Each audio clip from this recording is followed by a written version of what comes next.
Imagine this. It's the spring of 1847. You're high in the Sierra Nevada mountains, part of a rescue party of hardened frontiersmen, and you stumble upon something so awful, so completely devastating, that it brings these tough-as-nails men to their knees, weeping openly. What they found would become one of the most chilling and, frankly, one of the most cautionary tales in all of American history. What they saw? Well, it was the aftermath of a complete nightmare. Human bodies, half-eaten, bones that had been cracked open and boiled for the marrow inside. And the survivors, gaunt, with these hollow eyes, staring back with a look that nobody could ever really put into words. These were the last members of the Donner Party. And that's the real question, right? Because these weren't some reckless thrill seekers looking for danger. Nope. These were well-off farmers, successful businessmen. They were mothers, fathers, and children, all heading west to build a better life. So how in the world did their American dream turn into this? So let's get into it. The disaster didn't kick off with a freak blizzard or some random tragic accident. No, it all started with an idea. A promise, really. One that was printed in a super popular guidebook written by a charismatic guy named Lansford Hastings. And what was he selling? A shortcut. And right here, this is the massive gap between the sales pitch and the truth. The promise was to shave 300 miles off a 2,000-mile journey. I mean, that's a huge deal. It meant less time on the trail, less chance of getting sick, and showing up in California with way more supplies. The only problem, Hastings was basically just guessing. He'd never actually taken a wagon through this supposed shortcut he was so confidently promoting. He was selling a hunch like it was a fact. And you have to understand exactly who bought into this promise.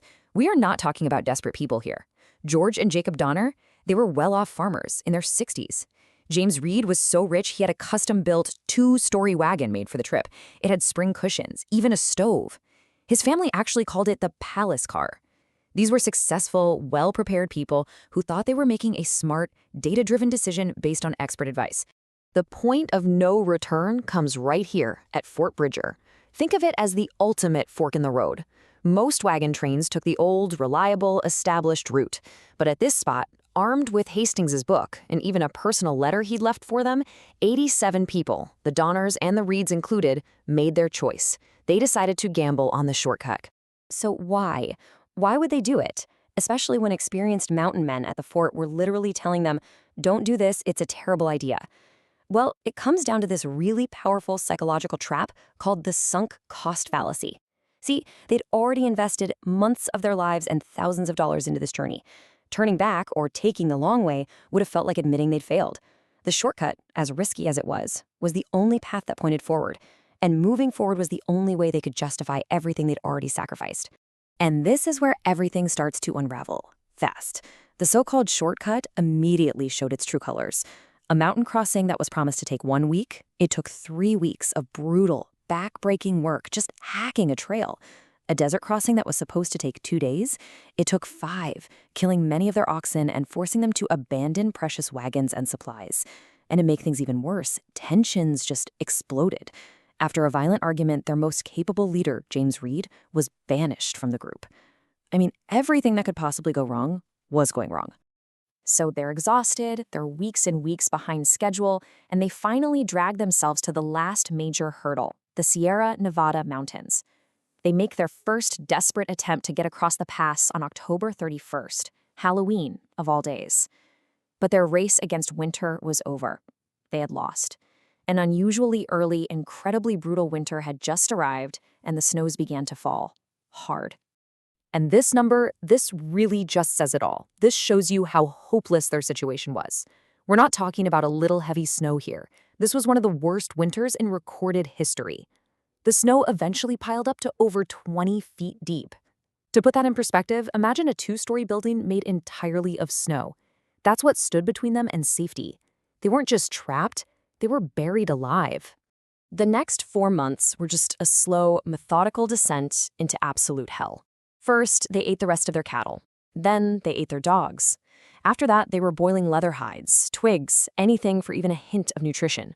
A small group of the strongest, who later became known as the Forlorn Hope, tried to make a desperate escape on snowshoes. But for everyone left behind, as starvation and the freezing cold claimed one life after another, the final, unthinkable line was crossed. But when you look at the numbers, you find a really unexpected and frankly shocking fact about who survived. Of the 42 people who died in the camps, 36 of them were men. Only 6 were women. So why this huge difference? Well, it came down to physiology. On average, women have a higher percentage of body fat, and that provided a critical energy reserve during long-term starvation.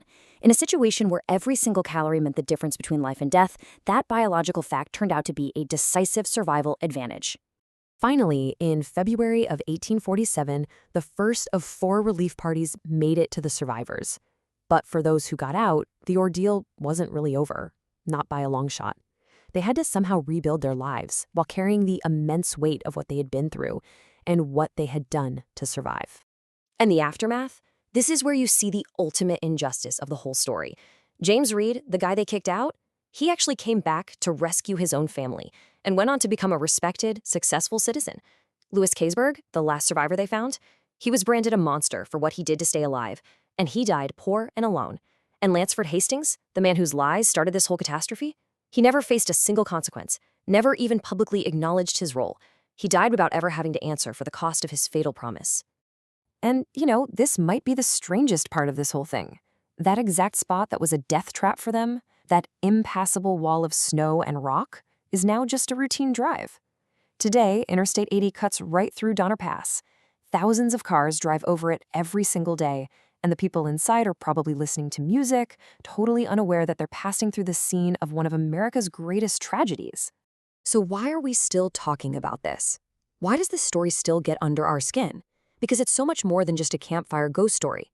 It's this chilling reality check on the romantic myth of the American West. It's a perfect, tragic example of bad group decision-making. And, maybe most of all, it's a timeless warning about what happens when good people place their faith in bad information. It shows us humanity as it really is, full of hope, courage, and a terrifying capacity to be catastrophically wrong.